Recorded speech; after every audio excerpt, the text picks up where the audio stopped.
சக்கரை இல்லாத காஃபி மாதிரி விஜய் படம் ரிலீஸ் வந்து அரசியல் இல்லாமல் இருந்துச்சுன்னா, அரசியலுக்கு வர்றதுக்கு முன்னாடியே எப்போவுமே விஜய் படம் ரிலீஸ் நேரத்தில் ஒரு அரசியல் இருக்கும், அரசியல் பற்றி பேசுவாங்க.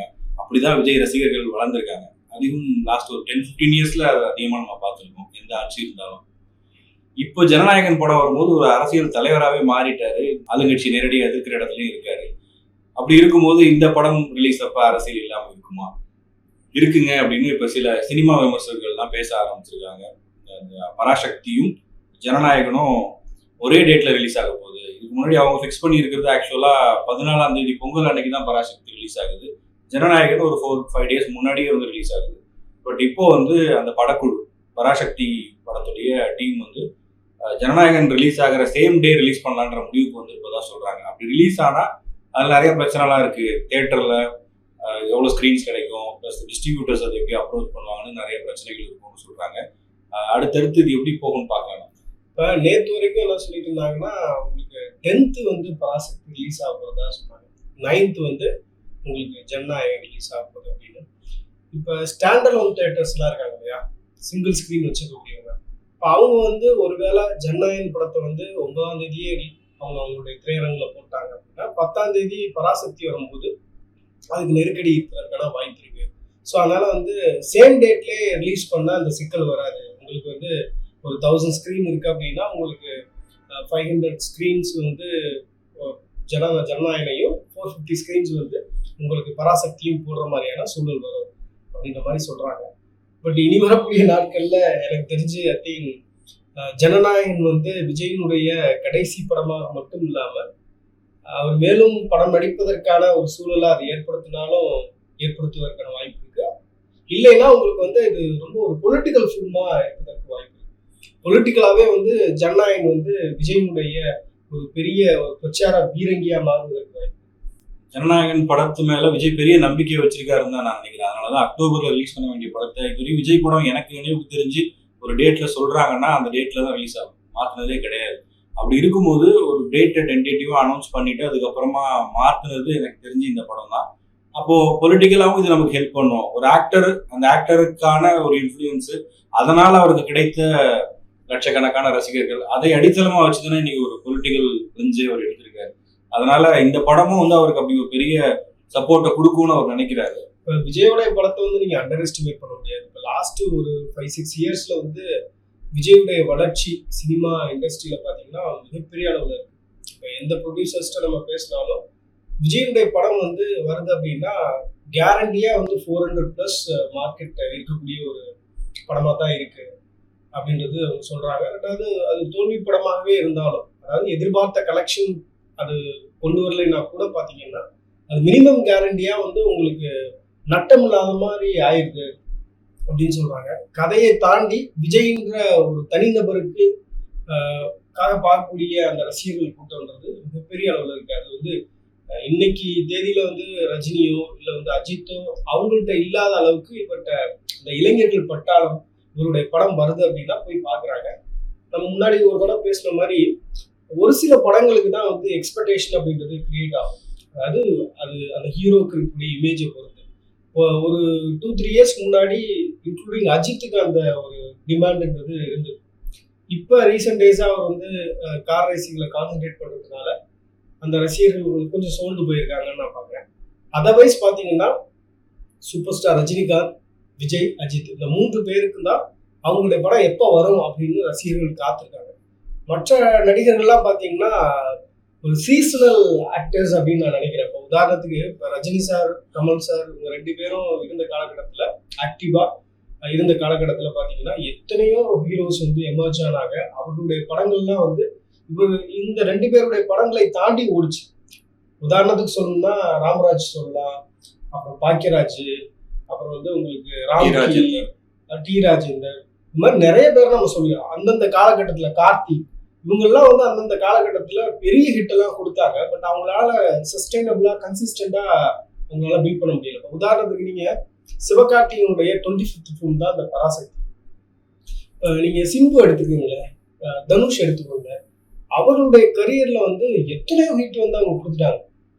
சிம்புடைய வல்லவன்லாம் இன்னைக்கும் வந்து ஒரு ரசிகர்களால கொண்டாடப்படக்கூடிய ஒரு படம். அதெல்லாம் அப்போ வந்து ரொம்ப பீக்ல இருந்தது. அந்த மாதிரி வந்து இன்னைக்கு பிரதீப் ரங்கநாதனா இருக்கட்டும், சிவகார்த்திகனா இருக்கட்டும், 1-2 ஹிட் கொடுக்குறாங்களே தவிர ரொம்ப கன்சிஸ்டண்டா அவங்களுடைய இமேஜ் ஸ்டார் வேல்யூவும் வந்து இன்க்ரீஸ் பண்ணியிருக்காங்க. அவங்களுடைய படம் வந்தா நம்ம வந்து கண்டிப்பா குடும்பத்தோட போய் பார்த்துடணும் அப்படின்ற ஒரு மனநிலையை உருவாக்கியிருக்காங்களா அப்படின்னா கிடையாது அப்படின்னு நான் நினைக்கிறேன். இப்ப விஜயனுடைய இந்த ஈரோடு மக்கள் சந்திப்பு கூட்டத்துக்கு ஒரு பொண்ணு வந்திருந்தாங்க. அவங்க வந்து பேட்டி கொடுத்துருப்பாங்க போல. அதுல வந்து அந்த பொண்ணு சொல்றத நான் கேட்டேன். அதுல சொல்லுது, விஜயனுடைய ரசிகர்களுக்கு தான் தெரியும் அந்த எமோஷன், மற்றவங்களால அதை புரிஞ்சிக்க முடியாது அப்படின்னு சொல்லிட்டு பேசும்போதே விஜய்ன்ற பேரை சொல்லும் போதே அது கண்ணீர்ல இருந்து கண்ணீர் வருது. ஸோ அந்த அளவுக்கு விஜயனுடைய அந்த செல்வாக்கு அப்படின்றது குடும்பங்களுக்குள்ள போயிருக்கு. அதெல்லாம் அவங்கெல்லாம் பாத்தீங்க அப்படின்னா ரொம்ப வந்து விளிம்பு நிலை மக்கள் மாதிரி தெரியல. ஒரு நடுத்தர வர்க்கத்துல இருக்கக்கூடியவங்களுக்கே வந்து விஜயனுடைய படங்கள் ஒரு பாதிப்பை ஏற்படுத்தியிருக்கு அப்படின்னா ஐ திங்க் அவர் வந்து மற்ற நடிகர்கள் போல இல்லாம நான் ஏற்கனவே சொன்ன மாதிரி சூப்பர் ஸ்டார் ரஜினிகாந்த், அஜித், விஜய் இவங்க எல்லாமே அந்த கேட்டகரியில இருக்கக்கூடிய ஒரு டெமி காடா இருக்காங்கன்னு நான் நினைக்கிறேன், எஸ்பெஷலி சினிமா இண்டஸ்ட்ரியில. இல்ல சிவகார்த்திகேயனோட படங்கள் அவருக்கு இருக்கிற ரீச் பத்தியும் நம்ம பார்க்கணும்னு நினைக்கிறேன். எனக்கு தெரிஞ்சு விஜய் டிவியில அது கலக்க போகுது யாரு, அதுக்கப்புறமா அது இது இந்த மாதிரி ஷோஸ் எல்லாம் பண்ணிட்டு இருக்கும்போது அவரோட வீடியோஸ் பாத்தீங்கன்னா இப்போ மாதிரி அப்போ வந்து அவ்வளவு பெரிய இன்டர்நெட் வளர்ச்சி எல்லாம் இல்லை. இப்போ மாதிரி நம்ம வந்து ஓடிடியில பாக்குறதோ இல்ல குவிக்கா எல்லாத்தையும் பண்றோம். ஹை ஸ்பீட் இன்டர்நெட் இருக்கு. ஒரு லோ ஸ்பீட் இன்டர்நெட்ல மாசத்துக்கு 98 ரூபா பேக் போட்டு இன்டர்நெட் யூஸ் பண்ண காலகட்டத்தில் கூட பாத்தீங்கன்னா நானும் என் ஃப்ரெண்ட்ஸ் எல்லாம் உட்காந்து ஒரு 2 மணி நேரம் 3 மணி நேரம் படம் பாக்குற மாதிரி அந்த சிவகார்த்திகேயன் ஆங்கரிங் பண்ற ஷோஸ் எல்லாம் பார்த்துருக்கோம். அவர் இந்த ஜோடி நம்பர் 1ல கண்டஸ்டன்டா இருந்தாரு. அதுக்கப்புறம் அந்த ஷோக்கே ஹோஸ்டா மாறினாரு. அப்போல இருந்தே அவர் வந்து வீடுகளுக்குள்ள போயிட்டாரு. இப்போ விஜய் ஒரு ஸ்டேஜ்ல சொல்லியிருப்பாரு, சின்ன சின்ன குழந்தைகள் எல்லாம் சிவா புடிச்சிட்டாரு அப்படின்னு. அது ஒரு பெரிய ஸ்டேட்மெண்ட். சிவகார்த்திகேயனுக்கு வந்து ஒரு விஜய் மாதிரி ஒரு மாஸ் ஹீரோ கொடுத்த ஒரு அங்கீகாரமே சொல்லலாம். எப்படி வந்து ஒரு ரஜினிகாந்த் வாயில இருந்து இன்னொரு ஆக்டரை வந்து நீங்க ஒரு ஆக்ஷன் ஹீரோவா வந்துட்டீங்க அப்படின்னு சொல்றது இருக்குமோ, அந்த மாதிரி விஜய் வாயில இருந்து இன்னொரு நடிகரை, ஒரு வளர்ந்து வரக்கூடிய நடிகரை வந்து நீங்க குழந்தைங்களெல்லாம் புடிச்சிட்டீங்கன்னு சொல்றது சாதாரண விஷயம் இல்லை. ஏன்னா அந்த சூப்பர் ஸ்டார் ஆக்டர்ஸ் எல்லாருமே வந்து ஒரு ஃபேமிலிக்கான ஆக்டர்ஸா இருப்பாங்க. குழந்தைங்களுக்கும் பிடிக்கும், அந்த வீட்டில் இருக்கக்கூடிய பெண்களுக்கு பிடிக்கும், அதே நேரத்துல இளைஞர்களுக்கு பிடிக்கும். இப்படி வந்து எல்லாரையுமே அட்ராக்ட் பண்றவங்களா இருப்பாங்க. இப்போ ஒரு சில ஹீரோஸ் பிரதீப் ரங்கநாதன்லாம் கூட இன்னைக்கு இருக்கிற ஜென்சி கிட்ஸுக்கு தியேட்டருக்கு போற அந்த 18-19 வயசு பசங்களுக்கு வேணா அவர் அட்ராக்டிவா இருக்கலாம். அப்பா அம்மா கேட்டகரியில இருக்கிறவங்க இல்ல எல்லாருக்குமே அவரை பிடிக்குமா அப்படின்றதுலாம் கொஸ்டின் தான்.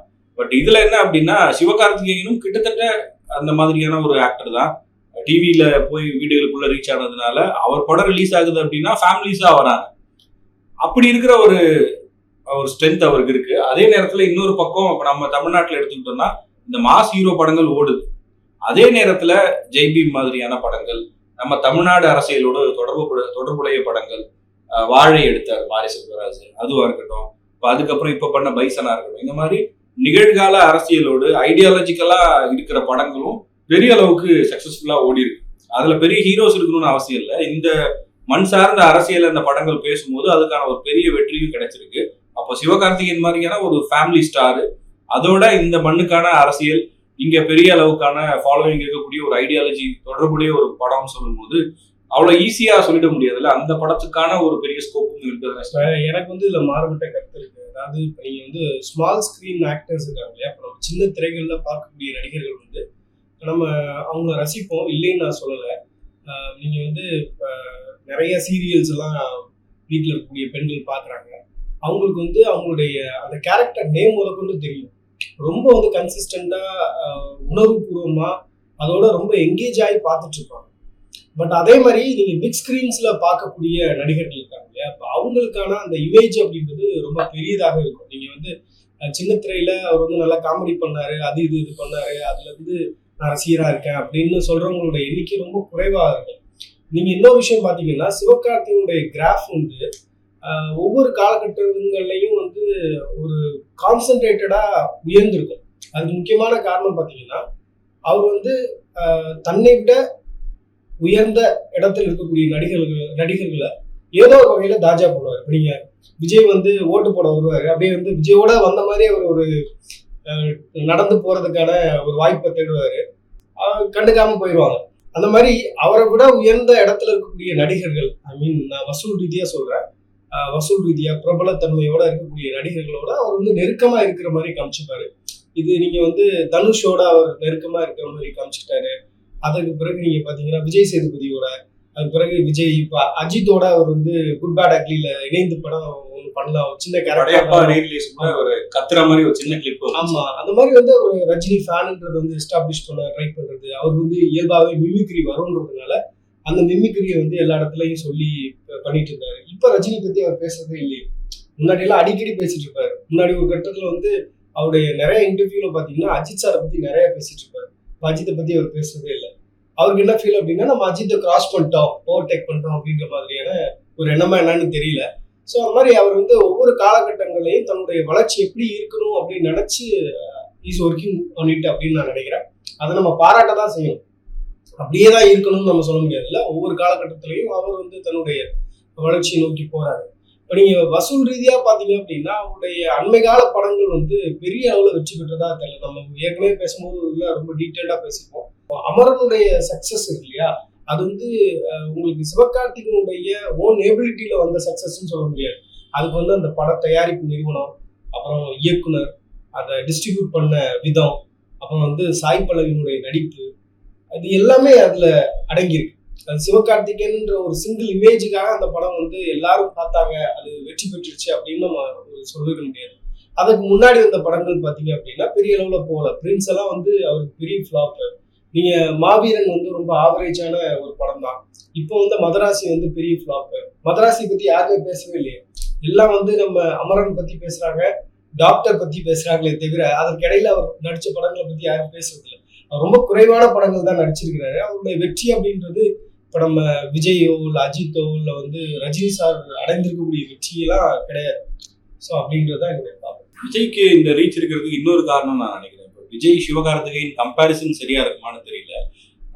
ஆனா விஜயோட அந்த இந்த மாதிரியான ஒரு எமோஷனல் பாண்ட் இன்னைக்கு இருக்கிற யங்ஸ்டர்ஸ் கிட்ட, இல்ல ஒரு 40 வயசை தொடர்றவங்க கிட்ட கூட இருக்கு, பெண்கள் கிட்ட இருக்கு அப்படின்னா அதுக்கு மிகப்பெரிய காரணம் வந்து அவரோட சேர்ந்து வளர்ந்த ஒரு ஜென்ரேஷன் இருக்கு இல்லையா. இப்போ 90s கிட்ஸா இருந்தவங்க இல்லை லேட் 80sல பிறந்தவங்க எல்லாருமே ஸ்கூல்ல இருக்கும்போது சண்டை போட்டிருப்பாங்க. விஜய் அஜித் சண்டை நடந்திருக்கும், காலேஜ்ல போய் அது இருந்திருக்கும். அதுக்கப்புறம் அவங்க அந்த காலேஜ்ல அதெல்லாம் தாண்டி ஒரு ஃப்ரெண்ட்ஷிப் பில்ட் ஆகும்போது ஒரு செலிப்ரேஷன் அப்படின்னா அந்த படம் தான் இருக்கும். அதுக்கடுத்து ஒரு வேலைக்கு போறோம், அந்த வேலையில நிறைய ட்ரபிள்ஸ் இருக்கும், பிரச்சனைகள் இருக்கும்.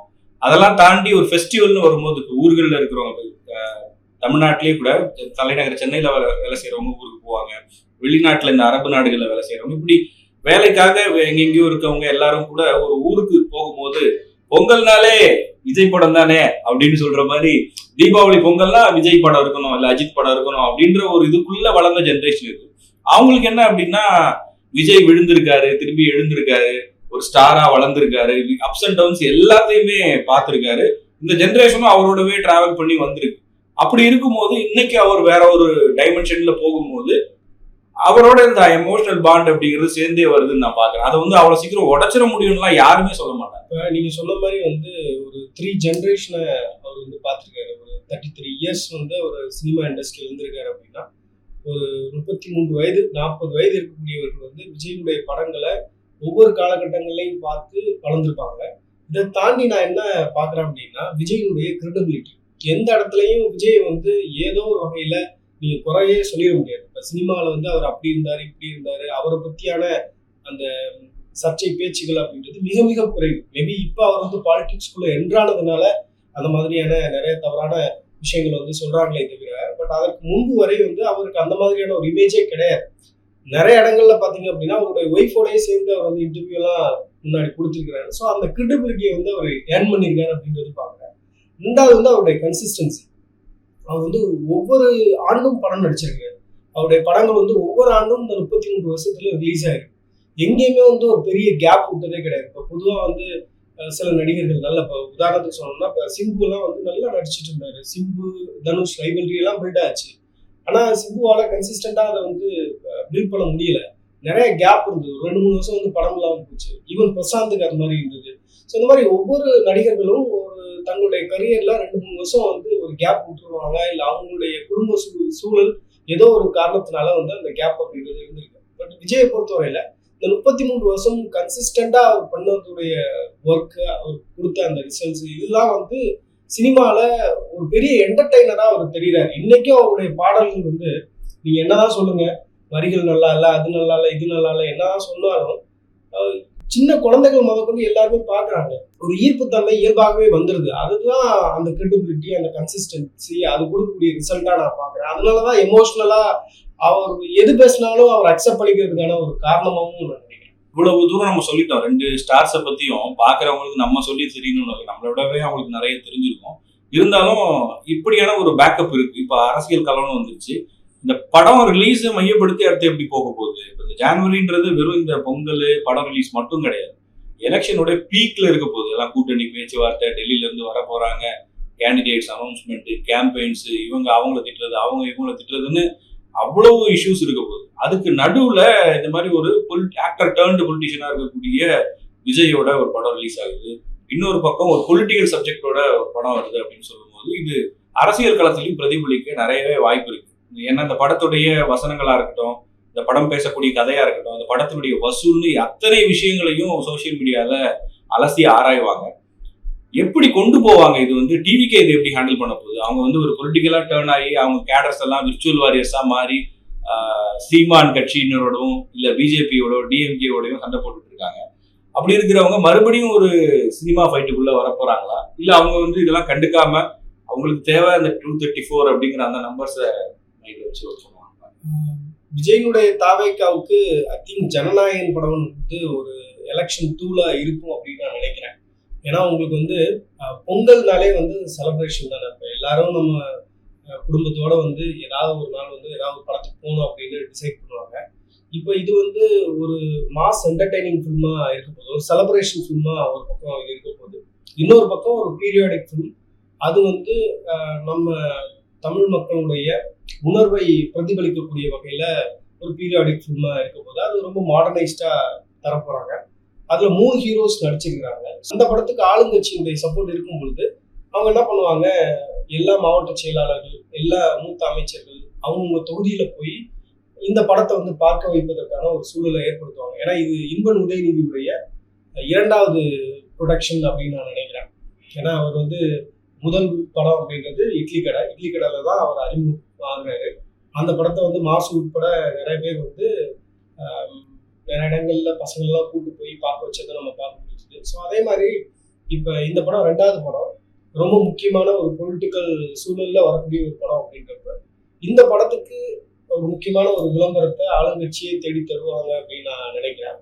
இப்போ இந்த மாதிரி ஒரு அழுத்தங்களோட இந்த படம் வரப்போகுது. இப்போ 1000 தேட்டருக்குன்னா 1000 தேட்டர்லையும் ஜனநாயகம் ஓடினா தான் அது வந்து ஒரு பெரிய நம்பரை வந்து கொண்டு வரும். அப்பதான் வந்து உச்சத்துல இருக்கக்கூடிய ஒரு நடிகர் நான் வந்திருக்கேன் பாருங்க, என்னுடைய கலெக்ஷன் மட்டும் இவ்வளவு அப்படின்றது ப்ரொஜெக்ட் பண்ண முடியும். டிவிக்கு அதைத்தானே முயற்சி பண்ணுவாங்க. இப்போ 2 படங்கள் வந்து அந்த 1000 தேட்டரை ஷேர் பண்ணும் பொழுது நிச்சயமாக இதனுடைய வசூல் குறைவதற்கான வாய்ப்பு இருக்கு. ஸோ இப்போ அந்த நெருக்கடியை ஒரு பொலிட்டிக்கல் ஸ்டேட்மெண்டா தாவேக்கா வந்து பொதுவெளியில ப்ரொஜெக்ட் பண்றதுக்கான வாய்ப்பு இருக்கு. ஸோ நிச்சயமாக ஒரு அடுத்த 2 மாதங்களுக்கு ஜனநாயகன் படம் ஒரு பொலிட்டிக்கலாகவும் பொதுத்தளங்கள்ல பேசப்படும் அப்படின்னு நான் நினைக்கிறேன். அது மட்டும் இல்லாம நீங்க பாத்தீங்க அப்படின்னா ஜனநாயகன் படத்தை எல்லாருமே எப்படியாவது ஒரு டைமாவது பார்த்தணும் அப்படின்ற ஒரு எண்ணத்துக்கு கொண்டு வருவதற்கான முயற்சியும் நடக்கும்னு நான் நினைக்கிறேன். ஒருவேளை பராசக்தி படம் எதிர்பார்த்த அளவுக்கு இல்லை, பீரியாடிக் மோட்ல இருக்கு அப்படின்னு மக்கள் ஃபீல் பண்ணாங்க அப்படின்னா ஜனநாயகன் படத்தை மேலும் அவங்க வந்து செலிப்ரேட் பண்றதுக்கு முயற்சி பண்ணுவாங்க. ஆனா வந்து படம் வந்து ரொம்ப ஷார்ப்பா கட் பண்ணிருக்கதா சொல்றாங்க. 2.5 மணி நேரம் தான் படம் இருக்க போகுது. இப்போ 2.5 மணி நேரம் படம்னாலே உங்களுக்கு வந்து சுவாரஸ்யமா அதனுடைய காட்சி அமைப்புகள் இருக்கும். நிச்சயமாக அது வந்து ஒரு ஹிட் படமா மாறுன்றதுல எந்த ஒரு மாற்று கருத்தும் இல்லைன்னு நான் நினைக்கிறேன். அந்த 2 சாங்ஸுமே நல்லா இருந்தது. 2வது அதுல Jayam Ravi villain role play பண்றாரு அப்படின்னா அவருக்கான ஒரு முக்கியத்துவம் இல்லாம அந்த ரோல் அவர் பிளே பண்ண மாட்டாருன்னு நினைக்கிறேன். ஸோ அதனால அந்த படமும் வெற்றி அடைவதற்கான வாய்ப்பு இருக்கு. ஆனா அதே நேரத்துல வந்து ஜனநாயகன் படத்தை வந்து ஜஸ்ட் லைக் தட் நம்ம ஏற்கனவே பேசுன மாதிரி அவாய்ட் பண்ணிட்டுலாம் போக முடியாது. எப்படியாவது ஒரு முறையாவது பார்த்துடணும் அப்படின்னு ரசிகர்கள் நினைப்பாங்க. ஈவன் பொலிட்டிக்கல் பார்ட்டிஸ்ல இருக்கக்கூடியவங்களே கூட வந்து நம்ம பார்க்கணும்னு நினைப்பாங்க. இப்போ நீங்க சொன்ன மாதிரி வெளிநாட்டுல இருக்கக்கூடிய நம்ம உறவுகள் தமிழர்கள்லாம் வந்து பொங்கலுக்கு ஊருக்கு வரும்பொழுது அவங்களுடைய ஃபர்ஸ்ட் சாய்ஸா ஜனநாயகன் இருப்பதற்கு தான் வாய்ப்பு இருக்கு. நீங்க என்ன நினைக்கிறீங்க? ஜனநாயகன், பராசக்தி இல்ல வந்து எந்த படம் நீங்க ஃபர்ஸ்ட் பார்க்க போறீங்க? 2 படங்களுக்கான போட்டின்றதையும் சரி, விஜயோட கடைசி படம்ன்ற ஒரு விஷயம், ஃபேனா எப்படி இருக்கு அப்படின்றதையும் கமெண்ட் செக்ஷன்